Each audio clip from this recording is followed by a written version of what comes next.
কথিত জুলাই ঘোষণা নিয়ে সন্তোষ নয়, ব্যাপক অসন্তোষ দেখা দিয়েছে ইউনূস শিবিরে। বিশেষ করে তার নিয়োগকর্তা অর্থাৎ ছাত্ররা যে দলটি করেছে এনসিপি, এই এনসিপি এতটাই ক্ষুব্ধ যে ওই অনুষ্ঠানের দিনেই তারা কক্সবাজার চলে গিয়েছেন এবং অভিযোগ রয়েছে তারা একটা প্রভাবশালী দেশের এক ব্যক্তির বিশেষ আশীর্বাদ পেতে সেখানে গিয়েছেন। অন্যদিকে তাদের পরামর্শদাতা অনলাইন অ্যাক্টিভিস্টরা বিদেশ থেকে সুনির্দিষ্ট কোনো পরামর্শ তাদের দিচ্ছেন না, তাদের প্রত্যাশা পূরণ হচ্ছে না। তাদের অভিযোগ, তারা চেয়েছিলেন সংবিধানকে ওই দিন স্থগিত ঘোষণা করা হবে এবং ওই দিন এমন একটা ডিক্লারেশন দেওয়া হবে যে এই ডিক্লারেশনের ডকুমেন্টটা এটাই অস্থায়ী সংবিধান হবে এবং ধীরে ধীরে তারা দলটাকে গুছিয়ে নেবেন। গুছিয়ে নেওয়ার পরে সামরিক শাসকরা যেভাবে রাজনৈতিক দল প্রতিষ্ঠিত করেছেন সেভাবে প্রতিষ্ঠিত করবেন, এভাবে অন্তত তারা দীর্ঘদিন ক্ষমতার মসনদে আরোহণ করবেন। ডক্টর ইউনূস তাদেরকে সেভাবে আশ্বস্ত করেছিলেন। তারা রাজনৈতিক দল করতে চায়নি, তাদেরকে নাকি উদ্বুদ্ধ করে দল করানো হয়েছে। এবং বিদেশে একটা গণমাধ্যমের সঙ্গে ইন্টারভিউ দেওয়ার সময় ডক্টর ইউনূস বলেছেন নির্বাচন এত দ্রুত করা যাবে না, ছাত্ররা একটা দল করেছে, এই ছাত্ররাই তাকে নিয়োগ করেছিল, তাদের সেই দলটাকে গুছিয়ে নিতে সময় দিতে হবে। হঠাৎ করে তিনি ফেব্রুয়ারিতে নির্বাচনের ঘোষণার কথা ব্যক্ত করায় এনসিপি শিবিরে প্রচণ্ড হতাশা নেমে এসেছে। তাদের সেই স্বপ্ন যে পূরণ হচ্ছে না এটা তারা বুঝতে পেরেছেন এবং ফেব্রুয়ারির নির্বাচন দেওয়া হবে এ বিষয়ে এনসিপির সঙ্গে নাকি ঘরোয়া কোনো ঘনিষ্ঠ বৈঠকে ডক্টর ইউনূস অথবা তার নীতি নির্ধারকরা আলাপ করেননি।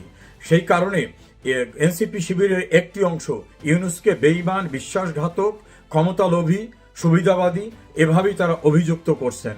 এটা প্রকাশ্যে বেরিয়ে আসছে। এনসিপির গুরুত্বপূর্ণ নেতা হান্নান মাসুদ তিনি তীব্র ক্ষোভ প্রকাশ করে ফেসবুকে বলেছেন যে ইউনূসের বিরুদ্ধে তারা আন্দোলনে যাবেন, দেশ অচল করে দেবেন। বিভিন্নভাবে তাদের যে ভীষণ ক্ষোভ, সেই আগ্নেয়গিরির অগ্নি উদ্গীরণের মতো তাদের ক্ষোভ তারা প্রকাশ করে ফেলেছেন। তাহলে ফেব্রুয়ারিতে যদি নির্বাচন হয় সেই নির্বাচনে এনসিপির অবস্থা কি হবে?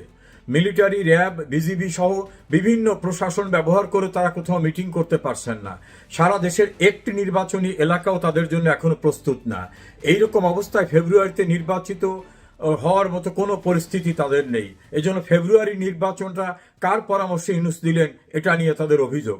তাদের ধারণা প্রভাবশালী দল বিএনপির পরামর্শেই ইউনূস এই কাজটি করেছেন। জামাত ইসলামী এই ডিক্লারেশনের সঙ্গে একমত না। জামাত চেয়েছিল ইসলামিক সমস্ত দলগুলোর ভিতরে একটা ঐক্য করে একটি বাক্সে ইসলামিক দলগুলোর সবার ভোটটা যাবে, ফলে ইসলামী দলগুলো একটা সরকার গঠন করবে।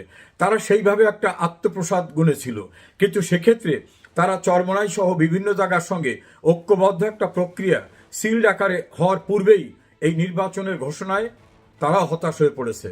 ফলে তারাও এই জুলাই ঘোষণার ঘটনায় তাদের অসন্তোষ প্রকাশ করেছেন। ছোট ছোট যে সকল দল প্রেস ক্লাবের সামনে বা টক শোতে অথবা সেমিনারে গিয়ে অনেক তত্ত্ব কথা বলতেন, তাদের ভিতর হতাশা নেমে আসছে। তারা কেউ কেউ তো প্রকাশ্যে বলছেন ফেব্রুয়ারিতে নির্বাচন হলে যদি আওয়ামী লীগকে নির্বাচন করতে দেওয়া না হয় সেক্ষেত্রে বিএনপি ক্ষমতায় আসার সম্ভাবনা বেশি। তো বিএনপি আসলে তাদের কথিত মতে জুলাইয়ের যে স্বপ্ন, তাদের যে 5 আগস্টের স্বপ্ন, সেগুলি কি পূরণ হচ্ছে? তারা বলছেন পুনরাবৃত্তি হতে পারে অতীতে। তাছাড়া বিএনপি একসময় যে ভয়ঙ্কর অত্যাচার, নির্যাতন, দুর্নীতি বিভিন্নভাবে ঘটনার সঙ্গে সম্পৃক্ত হয়েছিলেন, সেই জাতীয় পরিস্থিতির সৃষ্টি হবে কিনা 10টা আগস্ট, 21 অগস্টের গ্রেনেড হামলা, এভাবেই ছোট ছোট দলগুলোর ভিতর হতাশা নেমে আসছে। তারাও তাদের নিজস্ব শিবিরে চায়ের টেবিলে সব বিষয় নিয়ে আলোচনা করছেন। অন্যদিকে বাংলাদেশস্থ বিভিন্ন দেশের যে রাষ্ট্রদূতরা তাদের ক্লাবের টেবিলেও এসব নিয়ে আলোচনা হচ্ছে যে হঠাৎ করে যদি এরকম কোনো কর্মসূচি নেয় আওয়ামী লীগ অথবা অন্যান্য দল, তাহলে কি ইউনূস নির্বাচন পরিষ্কারভাবে দিতে পারবেন কিনা সেটা নিয়ে তাদের সংশয়।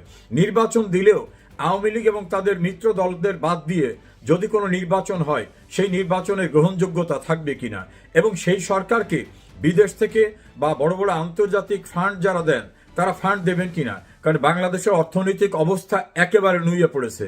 বাংলাদেশের অর্থনীতির সবচেয়ে বড় খাত যেটা পোশাক খাত, জনশক্তি রপ্তানি, সেটার অবস্থা খুবই খারাপ। অন্যদিকে বাংলাদেশ ব্যাংকের রিজার্ভ একেবারে জিরোর কোঠায় এসেছে। বড় ধরনের বিভিন্ন প্রতিষ্ঠানগুলি যে অভিযোগ করছেন বাংলাদেশে, যেমন বিশ্বব্যাংকের দৃষ্টিতে বাংলাদেশের জিডিপির হার 3 পয়েন্টে নেমে আসতে পারে, যেটা বিপ্লবোত্তর বাংলাদেশে অর্থাৎ স্বাধীনতার পরেও এরকম অবস্থা ছিল না। এই পরিস্থিতিতে এই সরকার কিভাবে সামাল দেবে? বেকারত্ব, আর্থিক সমস্যা, আইন শৃঙ্খলা পরিস্থিতির চরম অবনতি, বিচার বিভাগ, প্রশাসন, কোথাও কোনো নিয়ন্ত্রণ নাই। এইরূপ পরিস্থিতিতে তাহলে তাদের কথিত আন্দোলনের ফলাফল কি? এনসিপি শিবির ইতিমধ্যে বিভক্ত হয়ে পড়েছে। এনসিপির নেত্রী উমামা ফাতেমা, নীলা ইসরাফিল, আজমিরি বাঁধন সহ আরো অনেকে ভয়ঙ্কর অভিযোগ তুলছেন। যৌন হয়রানি থেকে শুরু করে প্রচন্ড দুর্নীতি করছে এনসিপি। তাদের দ্বারা কল্যাণকর মঙ্গলজনক কোনো কিছুই হবে না, এবং ছাত্রত্ব থেকে তাদের এই রাজনীতিতে আসা, ক্ষমতা আরোহণ করা, এগুলো নাকি তাদের কথা ছিল না। সব মিলে এনসিপি শিবির থেকে আস্তে আস্তে অনেকে সরে যাচ্ছে। তাদের তাত্ত্বিক উপদেষ্টা ফরহাদ মাজাহার, যাকে গফুর নামে অনেকে বলেন, তিনিও এখন কোনো সুনির্দিষ্ট পরামর্শ দিচ্ছেন না। অন্যদিকে বিদেশে থাকা অনলাইন অ্যাক্টিভিস্টরা, তারাও কি করণীয় এই মুহূর্তে এনসিপি হিসাবে পরামর্শ দিচ্ছেন না। কক্সবাজারে গিয়েও নাকি ওরকম কোনো পরামর্শ পান নাই। আর ইউনুসের ব্যাপারেতেও তাদের একেবারে আস্থাহীনতা সৃষ্টি হয়েছে। তাদের সঙ্গে আলাপ আলোচনা না করে হঠাৎ করে নির্বাচনের তারিখ দেওয়ায় তারা ভীষণভাবে নাখোশ। অন্যদিকে সেনাবাহিনীর বিরুদ্ধে তারা বিষোদ্গার করার কারণে সেনাবাহিনীর কাছ থেকে যে তারা অন্ধভাবে একটা সাপোর্ট পাবেন, সেরকম পরিস্থিতিও এখন তাদের নাই। সবকিছু মিলে তাদের নিজের অভ্যন্তরের অবস্থাটা লেজে গোবরের অবস্থা। স্থানীয় সরকার উপদেষ্টা আসিফ মাহমুদ সজীব ভুইয়ার বিভিন্ন দুর্নীতি, তার এপিএস এর আর্থিক কেলেঙ্কারি, বিমানবন্দরে অস্ত্র নিয়ে যাওয়া, তার বাবা নারী নির্যাতন সহ হত্যাকাণ্ডের সঙ্গে সম্পৃক্ত হওয়া, সেক্ষেত্রে তার প্রভাব রয়েছে। তার বাবা ঠিকাদারের লাইসেন্স করা, কমিশনের ব্যবসা করা। অন্যদিকে তিনি দায়িত্ব পালনকালীন সময় বারবার হেলিকপ্টারে চড়া, তার পোশাক পরিচ্ছদের পরিবর্তন হওয়া। অন্যদিকে জামাতের নায়েবে আমির ডক্টর আব্দুল্লাহ মোহাম্মদ তাহের, তিনি পরিষ্কারভাবে এক বিএনপি নেতার কাছে বলেছেন যে এনসিপির প্রধান যিনি নাহিদ ইসলাম, সেটা তাদেরই ছেলে, তারাই গ্রহণ আপ করছেন। অর্থাৎ এনসিপি যে তাদের বি টিম ছিল, এই অভিযোগটায় তিনি আরো স্বীকারোক্তি দিয়ে দিলেন। তার বিরুদ্ধে গুরুতর অভিযোগ রয়েছে, তার বাবা কিভাবে কমিশন এজেন্সি করে কোটি কোটি টাকা হাতিয়ে নিয়েছেন। অন্যদিকে এনসিপির যে তাত্ত্বিক নেতা বলা হয় মাহফুজ আলম উপদেষ্টা, তার বিরুদ্ধে গুরুতর অভিযোগ, তিনি অস্ট্রেলিয়ায় অর্থ পাচার করেছেন এমন অভিযোগ। তিনি আবার সম্প্রতি একটা ভয়ঙ্কর শব্দ ব্যবহার করেছেন, তিনি বলছেন যে on-11 আলামত তিনি দেখতে পাচ্ছেন। এই জাতীয় পরিস্থিতিতে বিএনপির ভিতরে একটা ফুরফুরে মেজাজ, দ্বারা তারা খুব শিগগিরই ক্ষমতায় চলে আসবে। সেক্ষেত্রেও নতুন করে একটা আশঙ্কা সৃষ্টি হয়েছে। একটি গুরুত্বপূর্ণ বড় দেশ, তারা নাকি বিএনপির সম্ভাব্য প্রস্তাবিত যে প্রধানমন্ত্রী হতে পারেন তারেক রহমান, তার ব্যাপারে নাকি তাদের আপত্তি রয়েছে, এবং তারা একসময় তারেক রহমানকে নিষিদ্ধ করেছিল তাদের দেশে, এবং তারেক রহমান সম্পর্কে জঙ্গি আশ্রয়নে পৃষ্ঠপোষকতা সহ দুর্নীতির সঙ্গে সম্পৃক্ত এ জাতীয় অভিযোগে নাকি তার বিরুদ্ধে স্যাংশন দিয়েছিল। সেই স্যাংশন এখনো প্রত্যাহার হয়নি। সেই দেশটাই কিন্তু শেখ হাসিনার বিরুদ্ধে আন্দোলনে কলকাঠি নেড়েছিল। এটা ভারতীয় একটি পত্রিকা সহ বিভিন্ন বিদেশি গণমাধ্যমে এগুলো বেরিয়ে আসছে। তাহলে বিএনপি নেক্সট নেতৃত্বকে, বেগম খালেদা জিয়া শারীরিকভাবে অসুস্থ, তারেক রহমানের ব্যাপারে যদি তাদের রিজার্ভেশন থাকে, তাহলে কি হবে? এটা নিয়ে বিএনপির অত্যন্ত সিনিয়র নেতারা যারা, তারা একান্তে বসেছেন, এবং সেক্ষেত্রে তাদের ভিতরে একটা হতাশা দেখা দিচ্ছে।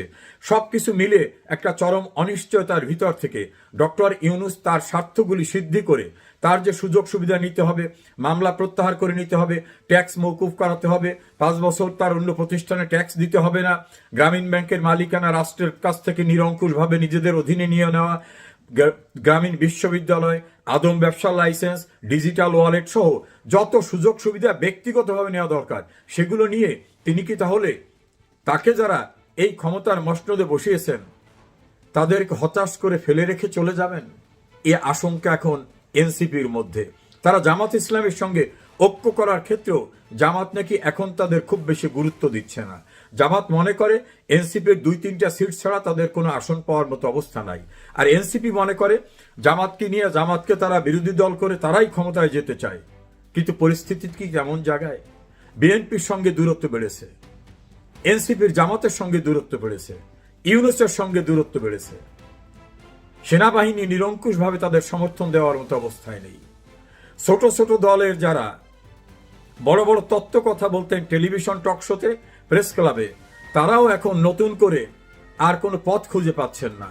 অনিশ্চয়তার দোলা চলে এখন ইউনূস সরকারের পরবর্তী অধ্যায়। বাংলাদেশস্থ বিভিন্ন হাইকমিশনের কর্মকর্তাদের ধারণা আর একটি অনিশ্চয়তার দিকে চলে যাচ্ছে বাংলাদেশ। কারণ আওয়ামী লীগকে বাদ দিয়ে এবং ইউনূসের নিয়োগকর্তাদের নাখোশ পরিস্থিতি, জামাতের অখুশি অবস্থায় কি নির্বাচন হবে, আদৌ কি কোনো নির্বাচন হবে, সেটাই এখন দেখার বিষয়। তবে এটা পরিষ্কার যে এনসিপি শিবির এবং জামাত শিবিরে প্রচণ্ড হতাশা নেমেছে। ডক্টর ইউনূসকে এখন তারা তাদের ভেতরে বিশ্বাসঘাতক, বেঈমান, সুবিধাবাদী এ জাতীয় শব্দে অভিষিক্ত করছেন।